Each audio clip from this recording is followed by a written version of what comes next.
Okay, so we need to speak on the events that occurred tonight. I'm trying to prep the trailer and get the Viper in tonight so we can leave early tomorrow, get down there in time for Josh's wedding, because I'm gonna be one of the best men at his wedding, or one of the groomsmen, okay? Rented this trailer months and months and months ago, way ahead of time. It was a 20-footer, 21-footer, and messaged the guy this last weekend. He said, oh, I sold that, so I have the 18-footer that you can use. Great, that's fine, it'll still fit. Went to pick it up. He has this location and has a little solar key lockbox that's charged by a solar panel. It was completely dead.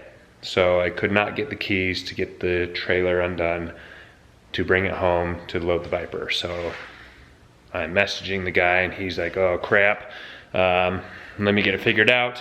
If you wanna go home, I'll go pick it up and bring it to you. Give me like 45 minutes. I'm like, great, that works great, I'm fine with that. 45 minutes pass and he messages me and he says, hey, my partner went down and unlocked the trailer, you can go pick it up. I'm like, okay, great. But that kind of sucks because you told me to go home and you would deliver it to me because it wasn't working. So I'm a little irritated tonight. Anyway, brought the trailer back, went to load the Viper, doesn't fit. So they just have the little D-rings, 4 of them, 2 on the front, 2 on the rear.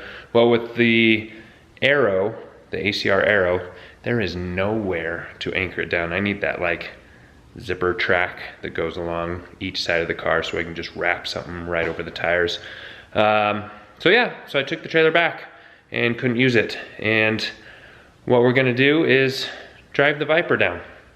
I went over multiple scenarios where we could just take the hybrid, so take my little Lexus 200H hybrid and drive down, just not really have a car. I thought about renting a Mark V Supra while we're there, and then I just finally figured I wanted the Viper there. I thought it'd be fun to run the track, and a lot of those rentals for the Supras say no racing, otherwise I'm sure it's a big fee. So we are gonna drive the Viper tomorrow morning. A little bit of miles that'll be put on it, but you know what?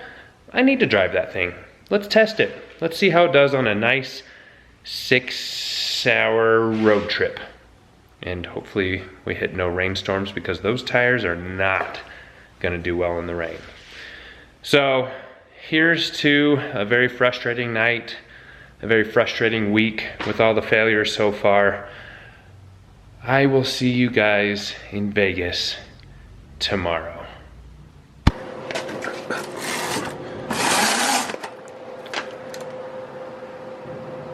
Good morning, Las Vegas. The Viper made it all on its own. We didn't run into any trouble or any rain. Hopefully we get that same luck on the way back up.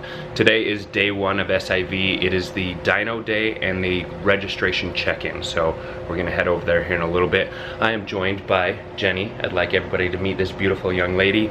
We're gonna go get something to eat because we are starving and our friends are taking forever, but then we're gonna head over to the dyno, so we'll see you there. And we got the notorious view of the castle behind me that never gets old, but do you know what gets old? If anybody has ever been on this walk to the self-parking garage at the Excalibur, it always smells like sewage. All right, we made it out here to the dyno. We got food in our belly. As you can see, lots of cars already here. The dyno's like way down there. So we're gonna check out some of the cars here and then head over to the dyno and hopefully see a bunch of big horsepower Supras make some pulls. There you go. He can edit this part out. What are we recording though? He was saying engine bays. All right, so I kind of wanted to go in a little bit more detail on what eventually happens at the meet here. I know I mentioned it in the video, but I wanted to elaborate a little bit more. So this is the first day of the event at SIV Supras in Vegas. This is the dyno day, the registration day. So everybody's supposed to come here, register, get their goodie bag and their shirt and everything that they paid for. And then the idea was you could watch a bunch of dyno pulls and see who has the highest horsepower. But shortly after we got here, Javi, the organizer of the event, said that somebody did a huge burnout at the end of the parking lot, and now we're getting kicked out. I talked to almost everyone that was already at the event before Jenny and I were, and nobody heard a burnout, saw a burnout. There were no tire marks, so it was kind of a weird thing. We didn't really know what was going to happen or what was going on, if it was just kind of a scare tactic. So we stayed. We moved the cars. He said that anybody that was parked by the dyno could stay, so I hurry and move the Viper up there just so we can get a little bit more time there. But eventually, Javi rode around and said, no, we need to go. They're going to call the cops, and they're also threatening the company that was letting us use their dyno, saying that they wouldn't renew their lease if people didn't leave. So we all got kicked out. Now, I spoke to a few people. I spoke to Javi. I spoke to some people that were helping Javi organize this event. And I also spoke to people that ran the shop that we were at. So what I'm hearing in the general consensus from multiple people is that Javi told them there would be about 30 Supras at their event, and that is it. So that is what was reported to the landlord and everybody that was involved. They were saying 30 Supras, that's it. Well, with this being registration day, and with this being an event that we all pay for, of course, anybody and everybody that wants to show up is going to show up, which is going to be over 100 Supras. So, here you go. Over 100 Supra. Ooh, that's a nice engine bay. That's clean. So yeah, anyway, sorry, getting distracted by these motors.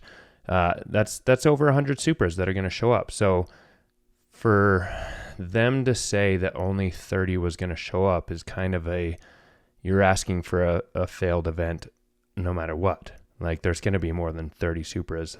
Javi denies it. There's a lot of back and forth on, how the event was prepared and how this was definitely kind of fell through the cracks. So there's a lot of frustration.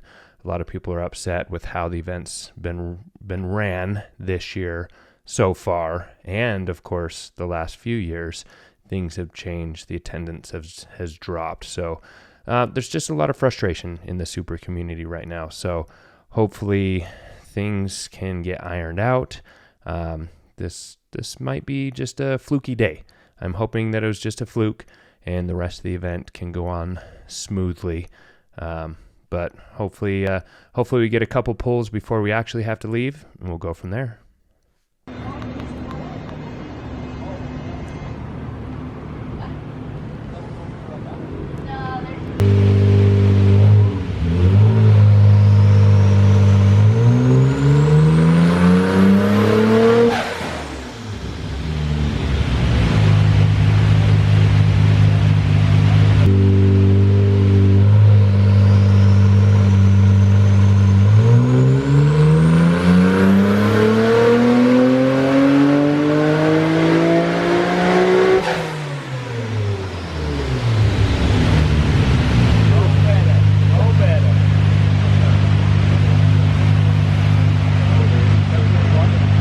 Alright guys, unfortunately, one person had to ruin it for everybody. Somebody did a burnout at the end of the parking lot down here. So we're in this big business complex. They just did a burnout down there. So the landlord called and kicked everyone out. Not a lot of people were leaving. We kept the event going. Well, now they're calling the cops. So that pull that you saw with the white Supra, that was literally the only one we got to see. They're calling it a wrap. Said that was the last one they're gonna do a dyno run on. So we're gonna pack up and head out and go back to the hotel. And I think tonight is when we invade the strip. So we'll see you on the strip. I had to pay tribute to Ken's Mark III. He always has the cleanest car that comes here. I mean, you look at every single detail on this car and it looks like it is straight from the showroom floor. Nothing wrong with it. Just immaculate, and original paint too. He's never resprayed this thing, and you would never guess. This looks like a total respray job because of how flawless the paint is. And you can see it right in the reflection of the sun. No swirl marks. Everything is just gorgeous on this thing. So we just wanted to say thank you, Ken, for sitting and talking to us and giving us your story about how you acquired this car and what you've done to it. It is beautiful. It is always an eye catcher. So we wanted to give you a little highlight.